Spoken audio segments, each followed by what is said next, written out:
आलमी यौम आबादी पर यूपी पॉपुलेशन कंट्रोल पॉलिसी 2021 का ड्राफ्ट रिलीज हो गया है। इस पर आरजेडी लीडर मनोज झा का क्या कुछ कहना है, आइए देखते हैं।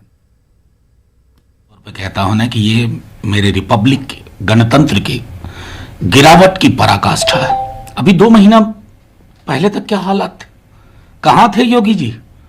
कहां था भाजपा का पूरा तंत्र? लोग ऑक्सीजन के लिए हाहाकार मचा रहे थे। गंगा में तैरती वो लाशें कुछ संदेश देके गई थी। ये हमारी प्राथमिकताओं की कहानी है।